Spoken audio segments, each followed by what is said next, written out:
MK फाउंडेशनचे संस्थापक अध्यक्ष महादेव कोगनुरे यांनी दक्षिण सोलापूर तालुक्यातील अनेक गावांना भेट देत शेतकऱ्यांच्या बांधावर जाऊन पीक नुकसानीची पाहणी केली।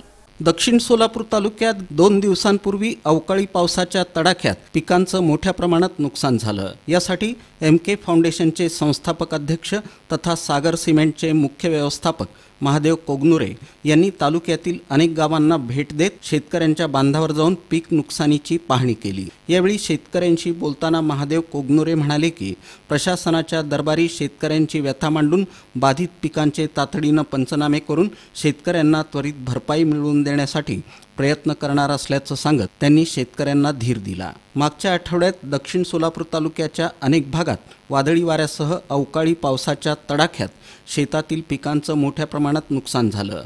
उन्हाळी गहू, भुईमूग, कांदा, भाजीपाला, मका या पिकांसह फळ पिकांचं नुकसान झाल्यानं शेतकरी हवालदिल झाला आहे। या प्रसंगी MK फाउंडेशनचे पदाधिकारी, कार्यकर्ते आणि शेतकरी उपस्थित होते। महादेव कोगनुरे यांनी केलेल्या पाहणीत आंब्याची झाडं, लिंबूच्या बागा, उन्हाळी भुईमूग, कांदा तसंच हद्दवाढ भागातील घरांवरील उडालेले पत्रे, घरांची झालेली पडझड आदी विविध पिकांचं आणि अनेक घरांचं नुकसान झाल्याचं दिसून आलं। त्वरित पीक नुकसानीचे आणि पडझड घरांचे काटेकोर पंचनामे करण्याची मागणीही महादेव कोगनुरे यांनी प्रशासनाकडे केली।